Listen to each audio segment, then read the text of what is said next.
Hello बच्चों, नवोदय की online class में आप सभी का स्वागत है। 18 जनवरी 2025 को जो आपका एग्ज़ाम हुआ था, पिछले वीडियो में हम रीजनिंग के सभी सवालों को हल करा चुके थे। इस वाले वीडियो में मैथ के सभी सवाल हल कराएंगे। तो हर एक सवाल को देखते चलते हैं। पहला सवाल है हमारा, 300 ml की पानी की 17 बोतलें तथा 130 ml की जूस की 30 बोतलों को एक जग में खाली किया जाता है। जग में कितने लीटर आएगा? ठीक है, 300 ml की 17 बोतलें, एक बोतल में कितना आता है? 300 ml, तो ऐसी 17 बोतलों में कितना आएगा पानी? 17 तो 51, 5100 ml। इधर दूसरी एक एक बोतल में आता है 130 ml, ऐसी बोतलें हैं 30। इसमें कितना आएगा जूस? 13 39, 3900 ml। अब इन दोनों को हम जोड़ देंगे, 0 0 9 1 10, हासिल के 1 5 3 8 1 9, 9000 ml जो होता है 9 लीटर के बराबर, ऑप्शन बी। अगला सवाल करते हैं। अगला सवाल है हमारा 42 नंबर सवाल है। इसको सरल करना है। 20.0925 बताना। हम दशमलव को हटाएंगे, नीचे 1 2 3 जीरो 4 जीरो आ जाएंगे, क्योंकि दशमलव के बाद 4 संख्या है तो नीचे 4 जीरो आ जाएंगे। अब इसे हम 25 के पाड़ा से काटेंगे तो ऊपर आएगा 25 अट्ठे 200, बचे 9, भाग न खाए बिंदी हो जाएगा 0। तो 25 तिहाई 75, बचेगा कितना? 17, 17 के पीछे 5, 175, 25 छिक्का 150, 25 सत्ते 175, नीचे काटेंगे 25 चौका 100, नीचे बचेगा 400, ऊपर बचेगा 837, नीचे आएगा 400, जो ऑप्शन सी हमारा सही है। अगला सवाल करते हैं। सुरेश अपने चाचा से मिलने के लिए प्रातः 9 बजे घर से चलता है। वो कितने बजे निकलता है? 9 बजे निकलता है। वो रास्ते पर 10 मिनट पैदल, 1 घंटा 5 मिनट बस से यात्रा करता और फिर 15 मिनट पैदल चलता है। टोटल टाइम जोड़ेंगे, 10 मिनट ये, 15 मिनट ये, हो जाएगा 25 मिनट। 1 घंटा 5 मिनट जोड़ेंगे, हो जाएगा टोटल 1.5 घंटे। रास्ते में लगा उसे 1.5 घंटे का समय। वह वहाँ 3 घंटे 20 मिनट रुकता है। बताना। 1 घंटा ये प्लस 3 घंटा 20 मिनट ये, तो इसे टोटल जोड़ेंगे, हो जाएगा हमारा 3 1 4, 4 घंटे 50 मिनट। ठीक है। और वह शाम 3:03 बजे घर पहुंच जाता। वापसी की यात्रा में उसे कितना समय लगा? ठीक है, बताना। सबसे पहले ये देखते हैं कि वो वहाँ घर से निकला कितने बजे था। 9 बजे वो अपने घर से निकला, 1.5 घंटे में पहुँच गया, 3 घंटे 20 मिनट चाचा के यहाँ रुका। टोटल समय उसका हो गया 4 घंटे 50 मिनट। अब 9 बजे से 4 घंटे 50 मिनट आगे जाते हैं, तो 9 4 13, मतलब कि 1:50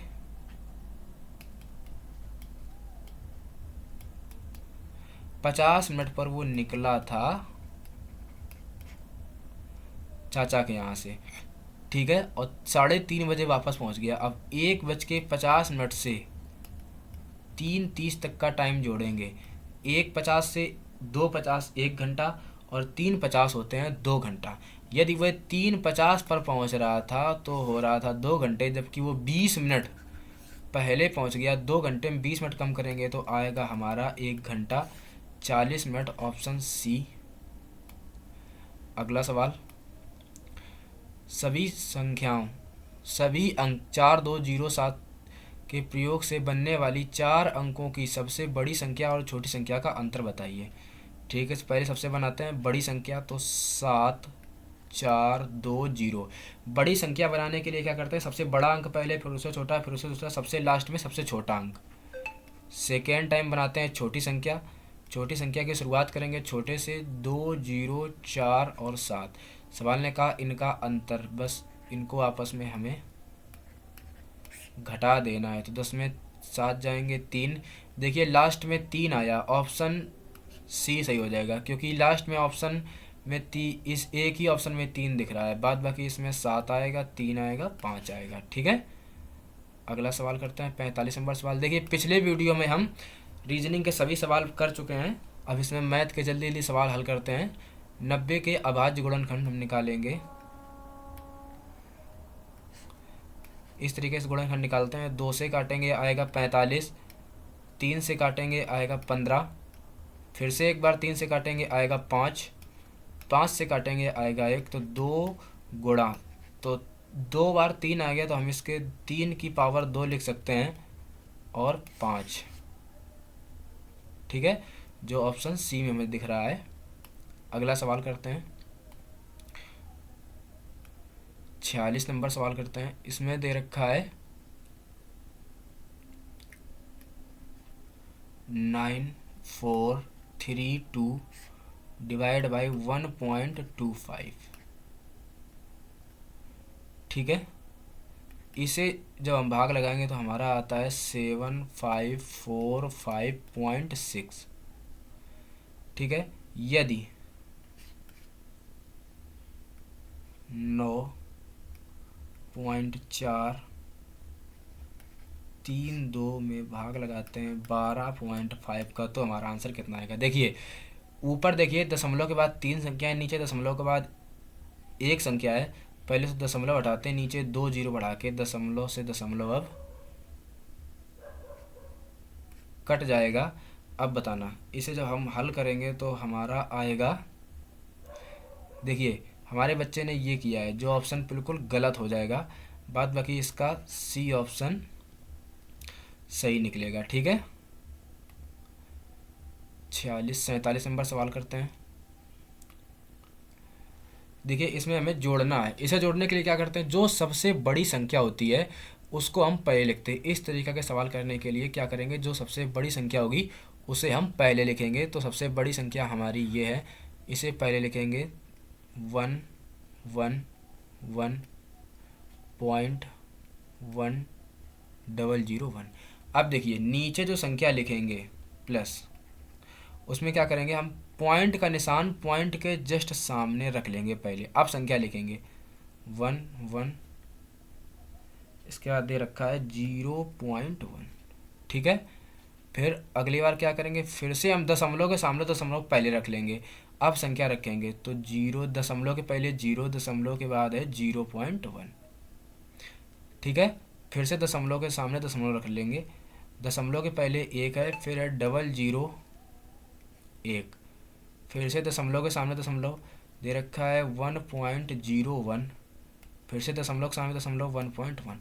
अब बस इस सभी को जोड़ लेंगे, 1 का 1 आएगा, 1 2 3, फिर से 0 और 1 जोड़ेंगे 1 आएगा, और इसे जोड़ेंगे 1 1 2 1 3, या फिर नहीं कर पा रहे हो तो हम 0 बढ़ा लेंगे। ठीक है,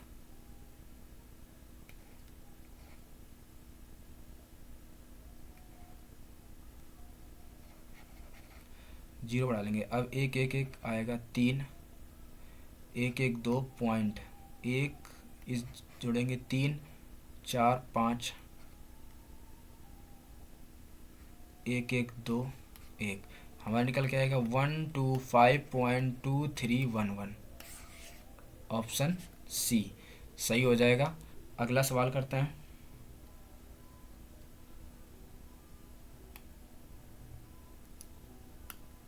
निम्नलिखित में से वह कौन सी संख्या है जो सदैव प्रत्येक सिस्टम हैंग कर रहा है। भाई हमें लगता है क्लास ये हो नहीं पाएगी, सिस्टम इसका हैंग कर रहा है लैपटॉप का। देखते हैं इसमें क्या है। निम्नलिखित में से सब जल्दी जल्दी सवाल करते हैं, ठीक है, क्योंकि सिस्टम हमारा हैंग कर रहा है, जल्दी जल्दी करते हैं।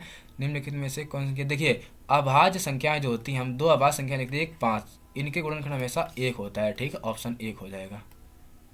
अगला करते हैं। भाग के एक प्रश्न में यदि भाजक 51 भागफल 16 शेषफल कितना आएगा। देखिए इसमें दे रखा है भागफल 16, शेषफल 27, भाजक है 51। हमें ये अभी संख्या निकालना है। इसका आपस में गुणा करेंगे, इसे जोड़ेंगे। 51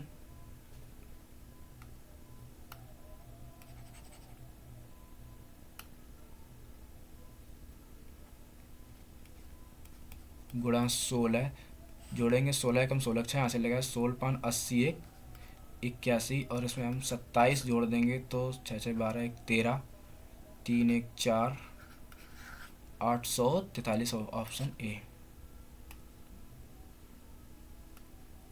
देखिए इसे हम जोड़ेंगे, देखिए 3 हम अपने अलग रख लेंगे, ठीक है। अब इसे हम बाकी हल करेंगे। 3/100 प्लस 3/1000 प्लस 3/3 1 6 जीरो लिखिए। देखिए इसका हम एलसीएम लेंगे, जो ऊपर आएगा इतना, 4 जीरो 5 जीरो 6 जीरो। अब 2 जीरो से 2 जीरो कट जाएगा, 1 2 3 4 जीरो, 3 के पीछे 4 जीरो, प्लस 3 जीरो से 3 जीरो हमारे कट जाएंगे, 1 2 3 जीरो बचे, तो 3 के पीछे 3 जीरो, ये सभी जीरो सभी कट जाएंगे, आएगा हमारा 3। बस कुछ नहीं करना है, इन सभी को जोड़ दो। चलो भाई जोड़ते हैं, बताना। 0 0 0, ठीक है। 3 जीरो तक तो हमारा यही आएगा, फिर इसके बाद आएगा 3। एक सेकेंड, सही से जोड़ते हैं, इसे लिख के एक लो। देखिए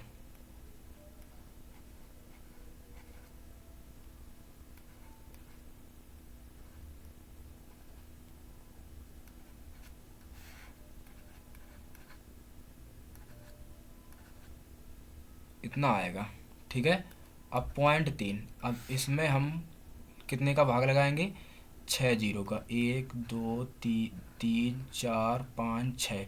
बताएं, नीचे 6 जीरो हैं, इसका मतलब ऊपर पॉइंट के बाद 6 जीरो, पॉइंट लगेगा 6 जीरो के बाद, मतलब ऊपर 6 संख्या होना चाहिए, 1 2 3 4 5। ऊपर तो 5 ही संख्या दे रखी हैं, तो एक जीरो बढ़ा लेंगे, तो हमारा निकल के आएगा 3.0330003, जो ऑप्शन बी में सही है, ठीक है। अगला करते हैं 51 नंबर। जल्दी जल्दी करना पड़ रहा है क्योंकि सिस्टम ना ये हैंग कर रहा है, काफ़ी चलता रहता है ना, इसीलिए काफ़ी हैंग कर रहा है। शाम 5 बजे घंटे व मिनट की सुई के मध्य बना कोण, देखिए सुबह शाम को 6 बजे, ये घड़ी है, बजेगा 1 नहीं सॉरी 12 1 2 3 6 9। घंटे और मिनट की सुई हमारी कुछ इस दिशा में होती है, जो बना रही है हमारा, ठीक है। देखिए यदि न्यून कोण की बात करें तो ये 180 से कम होता है, अधिक कोण की बात करें तो 180 से ज़्यादा होता है, सम कोण की बात करें तो ये हमारा सरल कोण हो जाएगा, ऑप्शन डी। 52 नंबर की बात करते हैं। एक साइकिल के पहिए में 24 तीलियां हैं, तो संलग्न तीलियों के बीच कोण बताओ। देखिए ये साइकिल का पहिया है जो पूरा बनाता है 360 डिग्री का, और इसमें 24 तीलियां हैं, ठीक है। तो दो तीलियों के बीच बना कोण 12 दूना 24, 12 तेईस 36, 2 से काटेंगे 15 डिग्री बनेगा, ऑप्शन बी। अगला करते हैं। सवाल ने पूछा निम्न के आयतों में सबसे अधिक क्षेत्र वाला पूछा। देखिए सबसे पहले ऑप्शन ए, 10 गुणा 8 करेंगे तो आता है हमारा 180, ठीक है। 14 गुणा 14 करेंगे, 14 का स्क्वायर होता है 169, सॉरी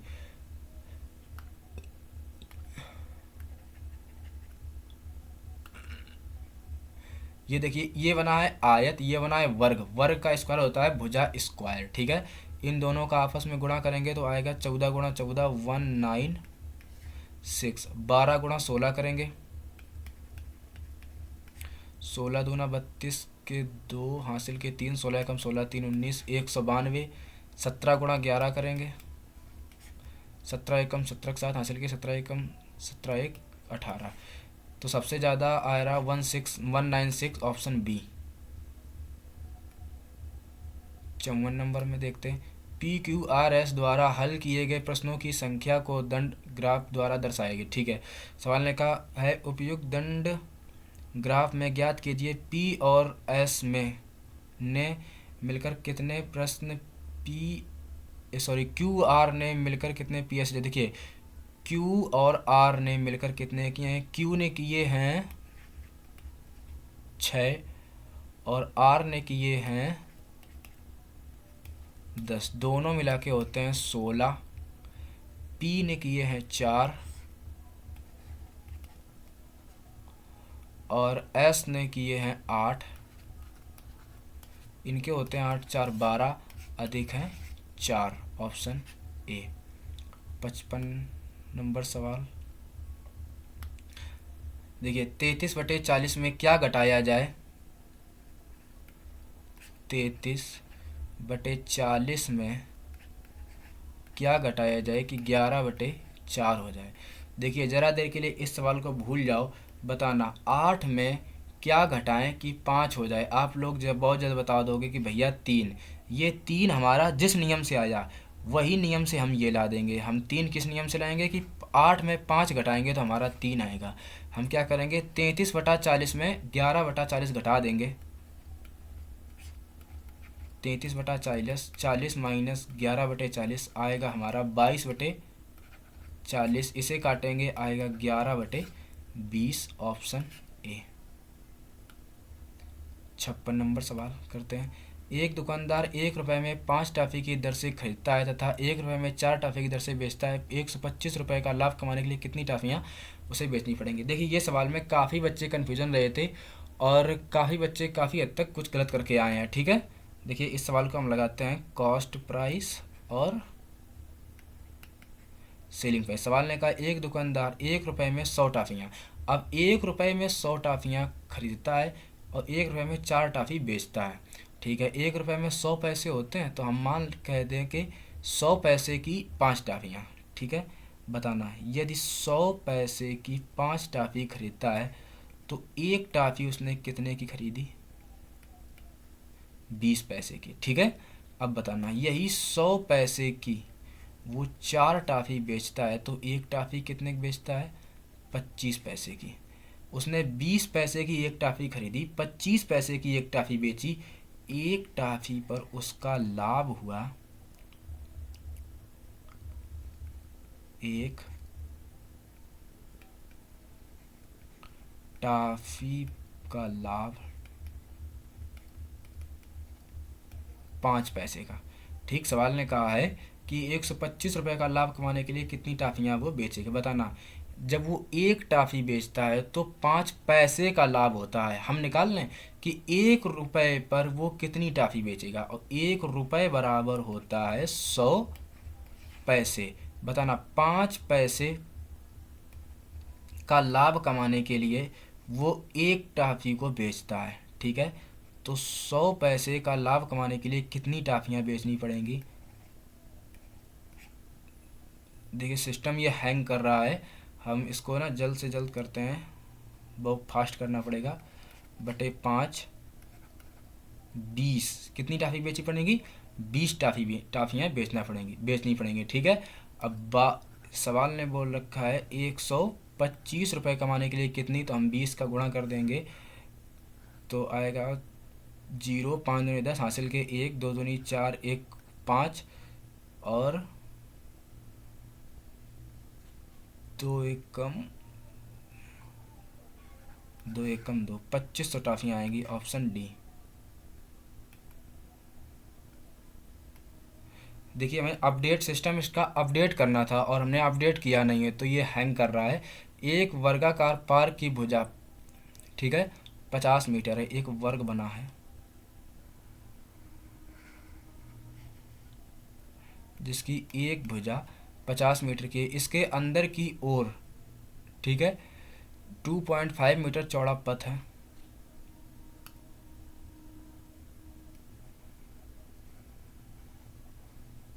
ये ठीक है, इस पथ को समतल कराने के 10 रुपये प्रति वर्ग मीटर की दर से कितना रुपये व्यय आएगा। ठीक है, हम इसका ना अगर बताना है, इसको हम पूरा कर देते हैं तो कहीं ना कहीं इसकी ये एक बन जाता है आयत। क्या बन जाता है? आयत। ये आयत, ये आयत, ये आयत, ये आयत। ठीक है, पहले इसका क्षेत्रफल निकालते हैं। इसकी लंबाई ये 50 और चौड़ाई है 2.5, तो 50 गुणा 2.5 करेंगे, 50 दूना 100, 25 आएगा 125। अब इसकी 125 तो इसकी भी 125, 2 का गुणा कर देंगे तो आएगा हमारा 250। अब इसका निकालते हैं क्षेत्रफल। इस बताना इधर लंबाई 2.5 कम हो गई, 2.5 मतलब कि 5 लंबाई कम हो गई, तो इसकी लंबाई बचेगी कितनी? 45। और इसकी चौड़ाई 2.5 दे रखी है, तो 45 गुणा 2.5 करेंगे। ठीक है, तो इसका आएगा 45 दूना 90 और 45 के आधे होते हैं 22, 22.5, तो 90, 10, 100, कहीं ना कहीं 112। इस एक की 112, इसकी 112, सेम इसकी लंबाई आएगी। 5 दूना 10, हासिल के 1, 2 दूनी 4, 1 5, 2 एकम 2, 2 एकम 225 ये आ जाएगी। दोनों को जोड़ देंगे, 5, 5, 2 7, 2 2 4, और इसमें 10 रुपये प्रति वर्ग मीटर की दर से लगेगा। 10 का गुणा करा देंगे तो 4750 आ जाएगा, ऑप्शन बी। 58 नंबर सवाल करते हैं। टीना ने एक स्कूटर 55,000 रुपये में ख़रीदा। ठीक है, उसने 3400 रुपये स्कूटर की मरम्मत पर लगा दिए।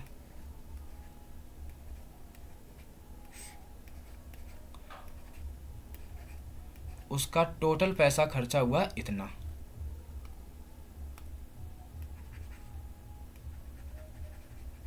ठीक है, यही उसका है कॉस्ट प्राइस। और इस स्कूटर को उसने बेचा है 56,030 रुपये में बेच दिया। सवाल ने वो उसकी हानि या लाभ बताओ। सरल सवाल है, मेरे हिसाब से काफ़ी कुछ समझाने की आवश्यकता इसमें है नहीं। चलो घटाते हैं, ये तो 0 है, 0 यहाँ पर आएगा। 10 में 3 चले गए, 7 यहाँ बचेगा, 3 इससे खुदा लेगा, 13 में 6 चले गए, तो आएगा इसका। अरे यार, सिस्टम हैंग करता है ना, तो ऐसा ही होता है।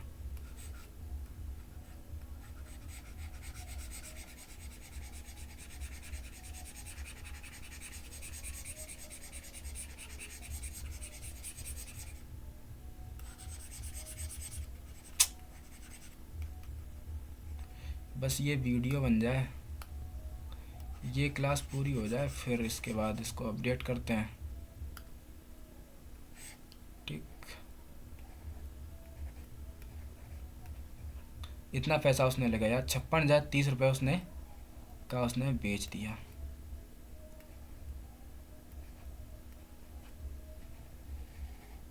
चलो घटाते, 0 से 0 चले जाएंगे, 10 में 3 चले गए, आएगा 7, यहाँ बचेगा 3, और 8 में 6 चलेगा, आएगा 2। ठीक, तो उसे हानि हुई 2370 रुपये की। अगला सवाल करते हैं। इसमें दे रखा 5/22 प्लस 7/22 माइनस 3/22 प्लस 9/22 माइनस 1/22। देखिए नीचे का एलसीएम हमारा 22 ही आएगा, तो ऊपर की संख्याओं में कर लेते हैं। 7 5 12, 12 और 9, 12 10 22 21। अब 21 में 3 1 4 घटा दो, आएगा 17/22, ऑप्शन बी। 60 नंबर सवाल। अगला सवाल करते हैं। देखिए इस सवाल को करने के लिए हम क्या करेंगे, सबसे पहले बोर्ड मास का सवाल है, मीनिंग लिखते BODMAS। ठीक है, सबसे पहले ब्रैकेट ऑफ इससे बार को हल करेंगे, तो 4 में 1 जाएगा, बचेगा 3। अब 3 में 5 जाएंगे तो बचेगा हमारा 2, मतलब छोटे कोष्टक को हल करने पर आएगा हमारा 2, छोटा कोष्टक ख़त्म। अब -16 मझला कोष्टक -18 बड़ा कोष्टक -8। बताना 16 में 2 जाएगा आएगा हमारा 14, और 18 में 14 जाएगा आएगा हमारा 4, 8 में 4 जाएगा तो हमारा आएगा 4, ऑप्शन सी। ठीक है, मैंने डायरेक्ट कर दिया, ज़्यादा कुछ समझाने की आवश्यकता इसमें थी नहीं। अब आगे हिंदी आगे देखिए, सिस्टम हैंग कर रहा है, यदि पूरी हिंदी हो जाएगी तो अच्छी बात, नहीं हो जाएगी तो कोई बात नहीं, बात बाकी इसका हम वीडियो फिर बाद में बना देंगे। ठीक है, देखिए पढ़ते, सभी मकड़ियाँ जाले बुनती हैं। ठीक है, जालों से मकड़ियों को 3 कार्य करने में मदद मिलती है। वे मकड़ियाँ एक अंडे उठाए मकड़ियों के अंडे उठाए रखने में, खतरे से छिपने में और भोजन पकड़ने में सहायक होते हैं। अधिकांश मकड़ियाँ देखिए इसमें लिखा, अधिकांश मकड़ियाँ गहरे मटमैले भूरे या काले रंग की होती हैं, जबकि मकड़ी के जाले हल्के रंग के सफ़ेद या धुंधले होते हैं। जब मकड़ियाँ अपने जाले में छिपती हैं तो उन्हें देख पाना कठिन होता है। जाले मकड़ियों को भोजन पकड़ने में भी सहायक होते हैं। इसमें देखिए थोड़ा ब्लर दिख रहा है तो कुछ कम समझ में आ रहा है। सेकंड हम इसको अलग से पढ़ते हैं। ठीक है, अधिकांश मकड़ियाँ गहरे मटमैले भूरे या काले रंग की होती हैं, जबकि मकड़ी के जाले हल्के रंग के सफ़ेद या धुंधले होते हैं। जब मकड़ियाँ अपने जाले में छिपती हैं तो उन्हें देख पाना कठिन होता है। जाले मकड़ियों को भोजन पकड़ने में भी सहायक होते हैं। मकड़ी के जाले चिपचिपे होते हैं। कोई कीड़ा जाले में आया तो चिपक जाता है। वह निकलना चाहता पर निकल नहीं सकता, वह फंस जाता है। जाले का हिलना अनुभव करके मकड़ियाँ समझ जाती हैं कि कीड़ा फंस चुका है, इसलिए जाले के बिना मकड़ियाँ वैसे नहीं रह पाती जैसे रहती हैं। ठीक है, सचमुच जाले मकड़ियों के अस्तित्व के लिए ज़रूरी हैं। अब एक एक करके सभी सवालों को पढ़ते हैं। 61 नंबर सवाल में लिखा है, यह अनुच्छेद किसके बारे में? मकड़ी के जाले का महत्व है, मकड़ियों के लिए कीड़ों का महत्व है, अंडे देने का महत्व है, मकड़ियों का स्वभाव है। देखिए इसमें हिंदी में क्या करेंगे, कोई भी चीज़ हम अपनी तरफ से ऐड नहीं करेंगे, जो गद्यांश में दे रखा है हम उसी के बारे में बात करेंगे। हाँ, ऐसा हो सकता है कि 4 ऑप्शन में काफ़ी कोई ऑप्शन ऐसा होगा कि उससे संबंधित होगा, यदि वह गद्यांश में नहीं है तो उसे हम नहीं करेंगे। ठीक है, पहले हमने देखा मकड़ी के जाले का महत्व है। हाँ, इसमें मकड़ी के जाले का महत्व। दूसरे में दे रखा है मकड़ियों के जाले के बारे में क्या सही नहीं है। मकड़ियों के जाले के बारे में क्या सही नहीं, वे अंडे पकड़ते हैं। देखिए मकड़ी के जो जाले होते हैं वो अंडे पकड़ते हैं। वे भोजन, हाँ ये हो सकता है, वे भोजन पकड़ते हैं, वे जल ढूंढते हैं, वे शत्रुओं से रक्षा करते हैं। देखिए मकड़ियों के जो जाले होते हैं इसमें क्या, वे जल ढूंढते हैं। इसमें देखिए जल के बारे में कोई बात की गई है क्या? वे जल ढूंढते हैं। एक बार फिर से पढ़ते हैं। ठीक है, मकड़ियों के जाले के बारे में क्या सही नहीं है? देखिए इसका ऑप्शन सी सही हो जाएगा। वे अंडे पकड़ते हैं, बात सही है। वे भोजन पकाते हैं, ये भी सही है। ठीक है, और डी ऑप्शन वे शत्रुओं से बचाते हैं, ये सही। एक सी ऑप्शन है ये गलत है और यही हमारा आंसर हो जाएगा। अगला करते हैं 63 नंबर में। इसमें लिखा है फंसा का समानार्थ शब्द है। ठीक है, फंसा का समानार्थ है चिपका, छिपा, खाया या भागा। इसका हो जाएगा चिपका। ठीक है, ऑप्शन ए। इसके बाद 64 नंबर, मकड़ियाँ कैसे जान लेती हैं कि उनके जाले में कुछ फंस गया है? वे सुन लेती हैं? नहीं, वे सूंघ लेती हैं ऐसी कोई बात नहीं कही है। वे चख लेती हैं नहीं, वे अनुभव करती हैं। वे क्या करती हैं? अनुभव करती हैं। Option C. अनुच्छेद में इसमें लिखा है अनुच्छेद में अंतिम वाक्य में प्रयुक्त अस्तित्व शब्द का भाव है जीवित रहना, छिपा हुआ, पकड़ा गया या सुधर गया। देखिए इसमें अस्तित्व के बारे में कहा गया है, लास्ट में जो बताया गया, इसलिए जाले के बिना मकड़ियाँ वैसे नहीं रह सकती जैसे रह सकती हैं। सचमुच जाले मकड़ियों के अस्तित्व के लिए जरूरी हैं। ठीक है, मतलब कि जीवन जीने के लिए जरूरी हैं। अब अगला करते हैं 66 नंबर का। इसका पढ़ते हैं अध्याय। इसमें लिखा है पुस्तकों के बारे में कहा गया। इसमें लिखा पुस्तकें मानव, इसमें लिखा है कि पुस्तकें मानव प्रयत्नों के सर्वाधिक समय तक रहने वाले उत्पाद हैं। ठीक है, मंदिर अखंडहरों के रूप में ढल जाते हैं, चित्र और मूर्तियां क्षय हो जाती हैं, किंतु पुस्तकें जीवित रहती हैं। ठीक है, उसमें ये कहा है पुस्तकें मानव प्रयत्नों के सर्वाधिक समय तक रहने वाले उत्पाद हैं। मंदिर खंडहर हो के रूप में ढल जाते हैं, मंदिर जो होते हैं वो खंडहर के रूप में ढल जाते हैं, चित्र और मूर्तियाँ क्षय हो जाती हैं, किंतु पुस्तकें जीवित रहती हैं। पुस्तकें महान विचारों को नष्ट नहीं होने देती, जो आज भी उतने ही ताज़ा हैं जितने तब थे जब लेखक के मन में थे। वे विचार मुद्रित पृष्ठों के माध्यम से बोलते हैं। ठीक है, समय का केवल इतना प्रभाव होता है कि वह चलन से बाहर के अनुभव उत्पादों को बाहर कर देता है। साहित्य में ऐसी कोई चीज़ अधिक जीवित नहीं रहती जो अच्छी ना हो। अच्छी पुस्तकों ने जीवन के अनेक क्षेत्रों में मनुष्य की सदा सहायता की है। इसमें आश्चर्य नहीं कि विश्व अपनी पुस्तकों को बड़ी सावधानी में रखता है। बात सही। पुस्तकों के बारे में एक एक करके अध्याय पढ़ते हैं। इसमें लिखा है मानव प्रयत्नों के सभी उत्पादों में पुस्तकें सबसे ध्यान रखने वाली हैं, अनुचित उपयोगी हैं। क्या होगा इसका? 66 का हो जाएगा ऑप्शन डी, उपयोगी। ठीक है, अगला 67 नंबर पढ़ते हैं। अच्छी पुस्तकें समय के परीक्षण में बची रह सकी क्योंकि उन्हें महान विचार थे, अनुसूचित उत्पाद थे, मुद्रित सामग्री थी, लेखक का मन था। ऐसा नहीं है, उसमें क्या थे? महान विचार थे। क्या थे? ऑप्शन बी, उसमें महान विचार थे। अगला पढ़ते हैं। निम्नलिखित में से कौन सा शब्द अनुचित का समानार्थी शब्द है? बीमारी अनुचित का होता है अनुचित, उचित, अनुपयोगी। समानार्थी मतलब उसी के समान, अनुचित। उचित कहते हैं जो हो सके, अनुचित कहते हैं जो नहीं हो सके, मतलब कि अनुपयोगी हो जाएगा इसका। ठीक है, ऑप्शन डी। अगला पढ़ते हैं। विश्व अपनी पुस्तकों को सावधानी से संभालता है क्योंकि हमें प्रशिक्षित करती हैं? नहीं।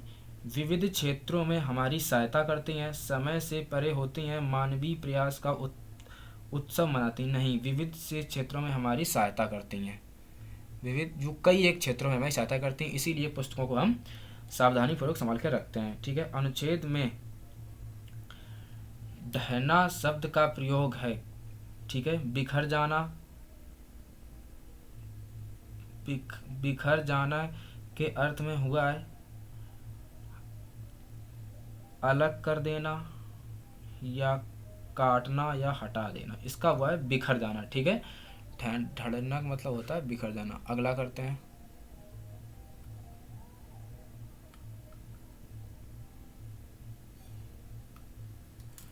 ठीक है, इसकी अगली रीजनिंग हिंदी पढ़ते हैं। क्या दे रखा है? 71 नंबर से दे रखा है। लिखा है सुनहरा बाज अधिकतर अपने घरे भूरे परों और सुनहरों पंखों के कारण सरलता से पहचाना जा सकता है। युवा पक्षियों में मादा नर के समान ही होती हैं, किंतु प्रायः बड़ी होती हैं। यह शानदार प्राणी उत्तरी गोलार्ध में खुले क्षेत्रों में अपना घर बनाता है। वे पेड़ों पर या खड़ी चट्टानों की दीवारों पर अपना बड़ा घोंसला बनाते हैं, जिसने उन्हें जिससे उन्हें घात लगाने के लिए अधिक स्थान मिल जाता है। सुनहरा बाज तिरने में दक्ष होता है। क्या लिखा है? अपने अपने आँखों के विस्तृत फैलाव और गर्म हवा की ऊपर उठती मात्रा की सहायता से इन्हें बड़ी देर तक तिरता हुआ देखना बड़ा सुंदर दृश्य होता है। ठीक है। ऊपर उठती हवा इनके लिए महत्वपूर्ण होती है क्योंकि वह सुनहरे बाज को विशाल ऊंचाइयों तक बिना पंख फड़काए उठा सकती हैं। देखिए एक एक करके इनके अध्याय हम पढ़ते हैं। 71 नंबर का कौन होगा? इसमें लिखा है सुनहरा बाज अधिकांश उत्तरी गोलार्ध में पाया जाता है। Option D. 72 नंबर करते हैं। मादा सुनहरे बाज को बड़े आकार से पहचानते हैं, घने भूरे परों से अधिक, चमकीले पंखों से अधिक घने। देखिए मादा सुनहरे बाजों को इसमें लिखा था, मादा सुनहरे बाजों के बारे में, मादा युवा पक्षियों में मादा नर के समान होते हैं किंतु ये प्रायः बड़े होते हैं। क्या होते हैं? बड़े आकार के होते हैं। तो इसका हो जाएगा बड़े आकार के। सही है। 73 नंबर का क्या करते हैं? इसमें लिखा है घोंसला बनाने के लिए इस पक्षी को कैसा स्थान चाहिए? खुला क्षेत्र, वनस्पति, विशाल ऊंचाइयां या भवनों वाला खुला क्षेत्र। देखिए ऑप्शन डी तो गलत हो जाएगा। देखिए घोंसला बनाने के इसमें देखो बता रखा था एक तरीके से इनको होते हैं खुले क्षेत्र में। ये क्या होते हैं? खुले क्षेत्र में रहते हैं। देखो इसमें लिखा है अपना घर, ये खुले क्षेत्र में अपना घर बनाते हैं। तो इसका ऑप्शन ए हो जाएगा खुले क्षेत्र में। ठीक है, खुले क्षेत्र में। अगला पढ़ते हैं। इसमें लिखा है शानदार। ठीक है, इसमें लिखा है शानदार के समानार्थ शब्द वाला शब्द कौन सा है? शानदार का हो जाएगा भव्य। ठीक है।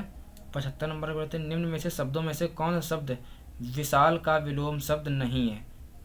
छोटा।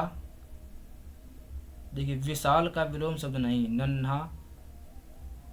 इसमें लिखा विशाल का विलोम शब्द छोटा भी है, नन्हा भी है, भारहीन भी है, विस्तृत नहीं है। विस्तृत होता है विशाल का समानार्थी शब्द। ठीक है। अगला पढ़ते हैं 76 नंबर से।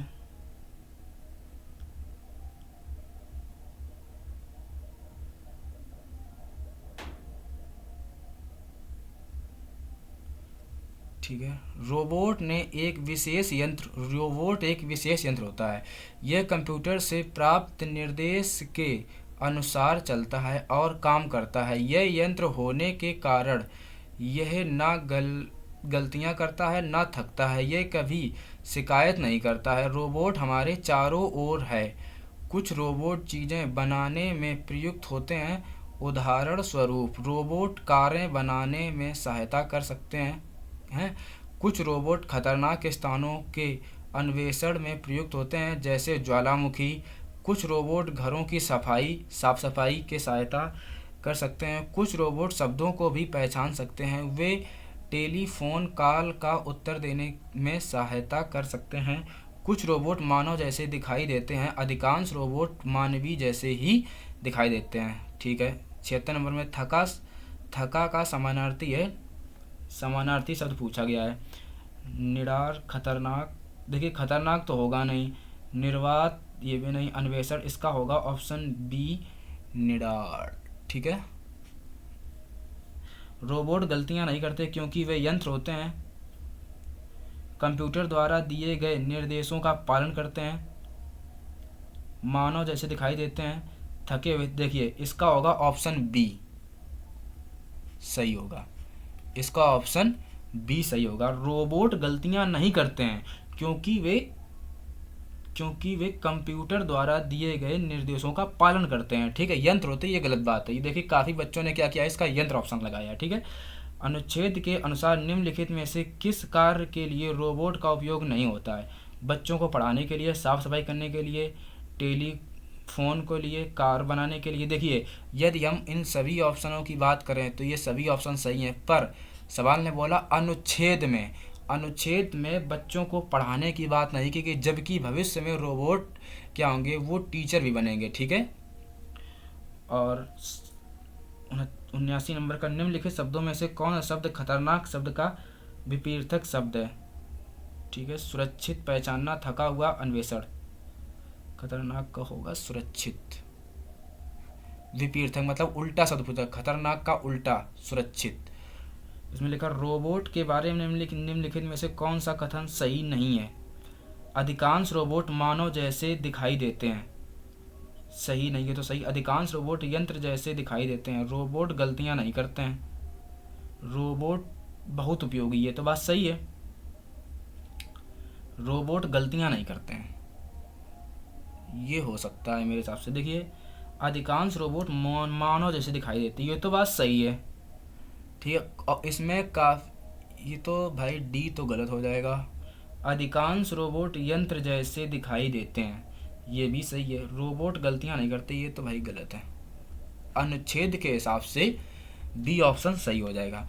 तो आप लोग 20 में देखिए आप लोगों के कितने सही निकले हैं, आप लोग कमेंट करके ज़रूर बताइए किसके कितने सही हैं।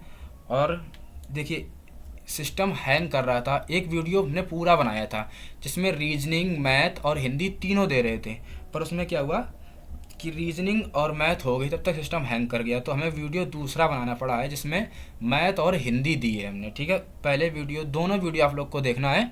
तो आप लोग अपना पेपर एनालाइज करके ज़रूर बताएं किसके किसके कितने नंबर बन रहे हैं, कमेंट करके ज़रूर बताएं। ठीक है। और सबसे महत्वपूर्ण बात यह है कि इस चैनल को सब्सक्राइब करें ताकि आप लोग सभी वीडियो को देख सकें। इस पर हम नवोदय के नए बैच चालू कर रहे हैं जिसमें सीक्वेंस से सभी सवालों, सभी एक एक चैप्टर वाइज चैप्टर पढ़ाया जाएगा। ठीक है।